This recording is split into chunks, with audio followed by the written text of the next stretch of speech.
Life Code Unlocked. Hello everyone, and welcome to today's lecture. Today, we're diving into a landmark achievement in the field of biology, cracking the life code. For decades, scientists have been diligently unraveling the mysteries of DNA, the blueprint of life. We've known that DNA holds the instructions for building and maintaining an organism, but deciphering those instructions entirely remained a challenge.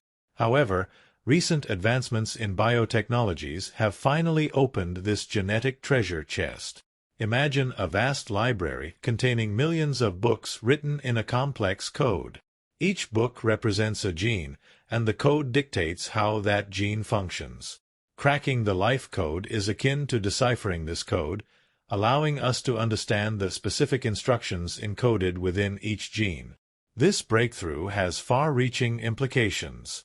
With the ability to read the entire genetic script, researchers can now pinpoint the exact genes responsible for various traits and diseases. This paves the way for personalized medicine, where treatments can be tailored to an individual's unique genetic makeup. Imagine medications designed specifically for your genes, maximizing effectiveness and minimizing side effects. Furthermore, cracking the life code allows us to manipulate genes with greater precision. This opens doors for gene therapy, where faulty genes can be corrected or replaced with healthy ones to combat genetic disorders. Diseases like cystic fibrosis and sickle cell anemia could potentially become a thing of the past. The possibilities extend beyond human health.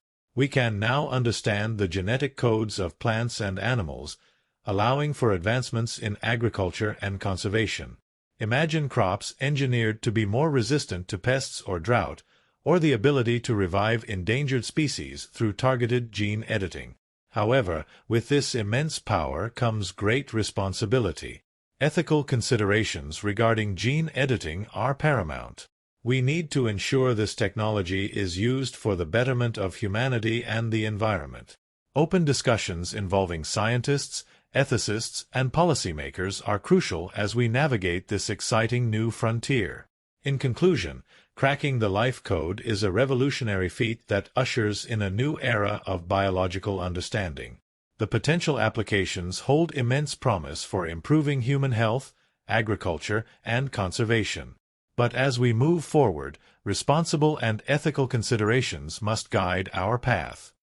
This lecture incorporates vocabulary and sentence structures relevant to an IELTS Part 4 listening test.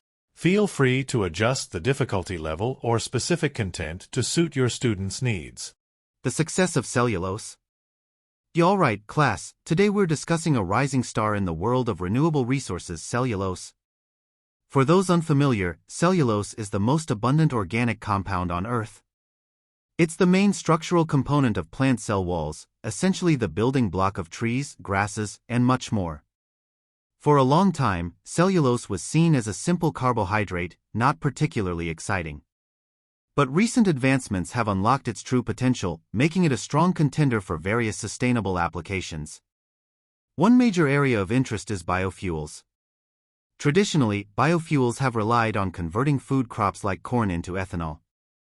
This approach faced criticism for driving up food prices and potentially harming the environment.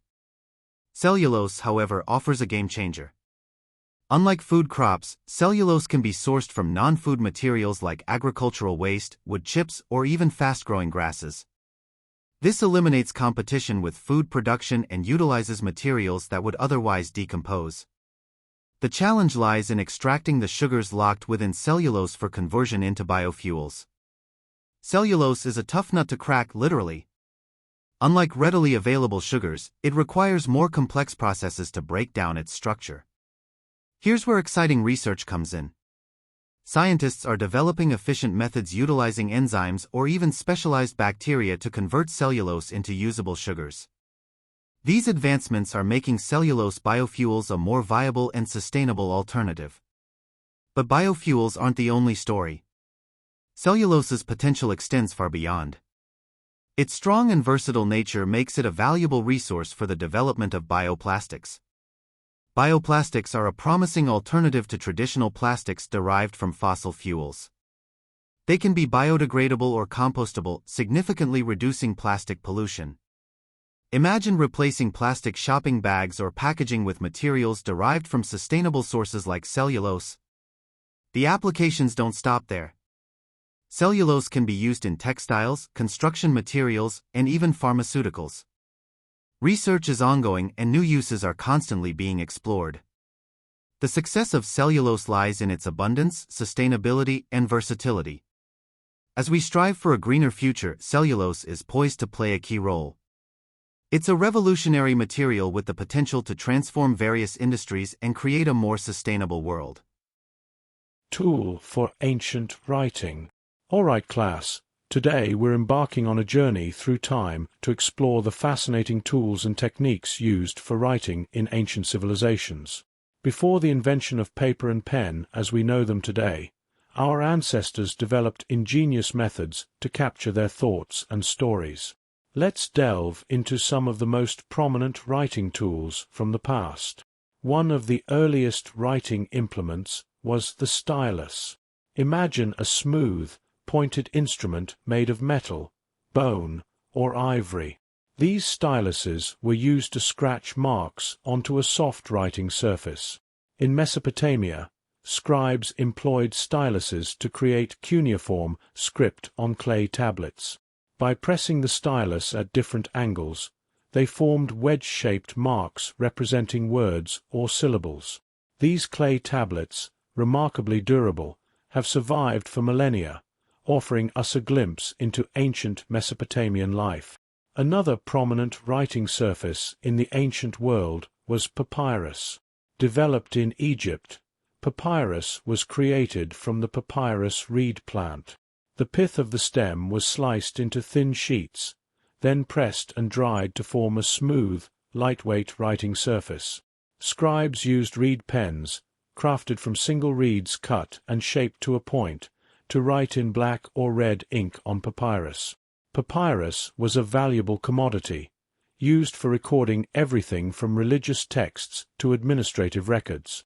Its portability also made it ideal for recording daily activities and personal messages. Moving across continents, we encounter the ostrakon in ancient Greece. These were fragments of pottery or ceramic, readily available and often discarded. Using a stylus or a piece of charcoal, people would scratch messages, reminders, or even votes onto ostraca. Ostraca offer a unique window into everyday life in ancient Greece. We can find shopping lists, love notes, and even political criticisms scrawled on these fragments. These are just a few examples of the diverse tools and techniques used for writing in the ancient world. From styluses and clay tablets to papyrus and ostraca, each civilization developed methods suited to their needs and resources. Studying these tools allows us to appreciate the ingenuity and perseverance of our ancestors in preserving their knowledge and stories. As we continue our exploration of history, keep in mind the significance of these ancient writing tools. They not only served as instruments for communication, but also stand as testaments to the enduring human desire to record and share knowledge across generations. Paul Nash. Y'all right, art enthusiasts. Today we delve into the world of a visionary British artist, Paul Nash. Nash, who lived from 1889 to 1946, was a multifaceted talent. He excelled as a painter, printmaker, photographer, writer, and even dabbled in applied arts like designing fabrics and stage sets. However, his true claim to fame lies in his captivating landscapes and his haunting depictions of war. Nash's artistic journey is marked by a deep connection to the English countryside and a profound response to the horrors of the 20th century. Early in his career, Nash embraced a more traditional landscape style, often incorporating elements of English history and mythology. He found inspiration in ancient burial mounds, standing stones, and other remnants of the past, imbuing his landscapes with a sense of mystery and timelessness. The outbreak of World War I irrevocably altered Nash's artistic vision. Serving as an official war artist, he witnessed the devastating realities of trench warfare firsthand. These experiences manifested in his paintings, which moved away from idyllic landscapes and took on a more nightmarish quality. Paintings like The Men in Road and Over the Top portray the desolate battlefields and shattered landscapes of the Western Front. Nash employed a muted color palette and distorted perspectives to evoke the bleakness and alienation of war. Following the war, Nash's artistic style continued to evolve. He experimented with surrealism, incorporating dreamlike imagery and symbolic objects into his landscapes. Works like The Equivalents for the Megaliths and Landscape from a Dream blur the lines between reality and imagination, reflecting the psychological scars left by the war. Despite the darkness that permeated some of his work, Nash also retained a deep appreciation for the beauty and resilience of nature. Paintings like Totsmere G. Dead Sea present a poignant juxtaposition of destruction and regeneration. Paul Nash's legacy lies in his ability to capture the essence of both the idyllic and the horrific. He is remembered as a master of landscape painting, a chronicler of war's devastation, and a pioneer of surrealism in British art. His work continues to resonate with viewers, prompting reflection on the beauty and fragility of our world. Toddlers bond with robot.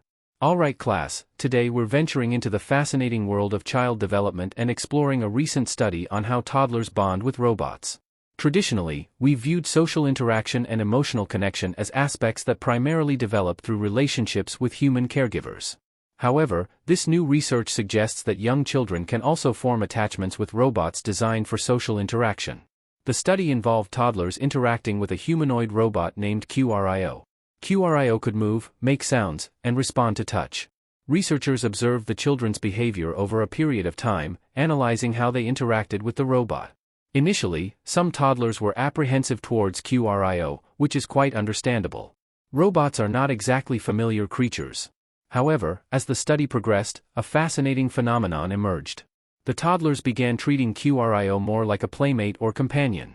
They would talk to it, sing songs with it, and even attempt to help it stand up if it fell over. Interestingly, the way they touched the robot also changed.